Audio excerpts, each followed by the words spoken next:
crustacean that grows in fresh water that serves as the intermediate host for the disease. And when humans ingest water that has an infected cyclops, which is the name of the intermediate host, they will acquire this disease. It's a worm that's about twice the length of a yardstick in some cases. It lives in your subcutaneous tissues, and it seeks out the lowest part of your body.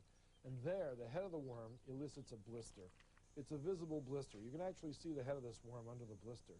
When you step in the water, the blister bursts open, releasing larvae that the worm has produced into the water column. And then you get to see this ugly, disfiguring blister on the end of your foot, which you now have to do something about. And in most countries, what you do is you grab a small stick and the head of the worm, wrap the head of the worm around this stick, and slowly, every day, turn the stick, slowly pulling the worm out from your skin. If it should break, you will experience the worst anaphylactic reaction you can possibly imagine. You'll get a sloughing of skin in the region where the worm is.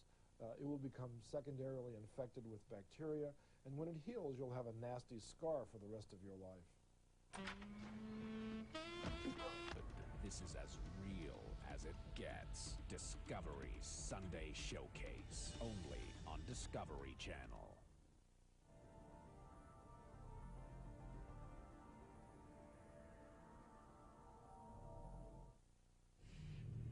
Another bloodthirsty parasite that burrows through our skin is the schistosome.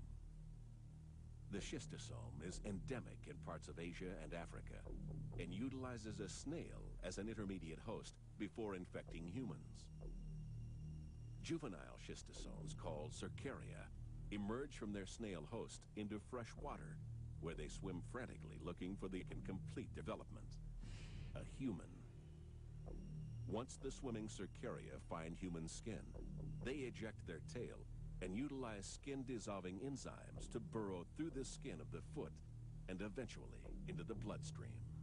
One of its remarkable ability is its capacity to live in what should be the most inhospitable place on Earth, an individual's bloodstream. These worms actually live in blood vessels. Now think of it.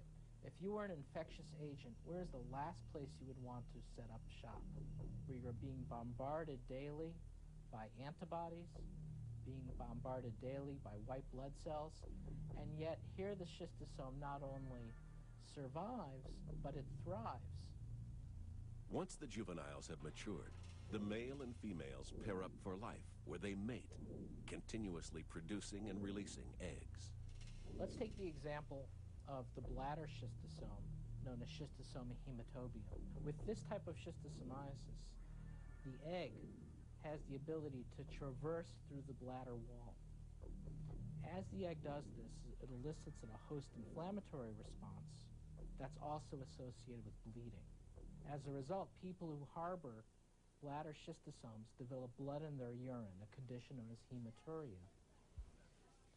A curious instance where the presence of hematuria caused by bladder schistosomes affected history was when Napoleon entered Egypt. Napoleon's troops, it was prophesied, would be stricken by Pharaoh's curse should they choose to enter into Egypt. And what was Pharaoh's curse? It was male menstruation. And sure enough, when many of his troops came into Egypt, they acquired bladder schistosomiasis. And many of the troops believed that this was the prophecy of Pharaoh's curse fulfilled. Another fascinating parasitic disease is one called onchocerciasis, the common name of which is river blindness. This is a parasitic disease caused by a roundworm parasite of man that in its clinical end stages causes a very devastating and irreversible blinding disease. It's a parasite that is transmitted from human to human by the bite of a black fly, which is the vector. The black fly breeds in fast-flowing streams, and therefore the disease is most endemic in the valleys of these streams, and thus the name river blindness.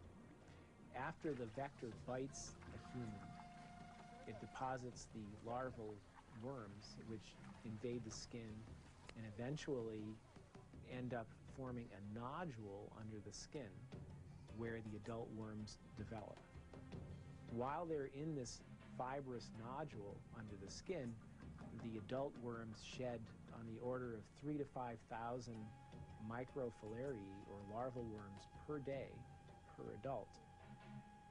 These larval worms, instead of entering the bloodstream, remain in the subcutaneous tissue and migrate through the subcutaneous tissue, causing changes to the skin that can manifest in such ways as very hypoelastic skin, baggy skin.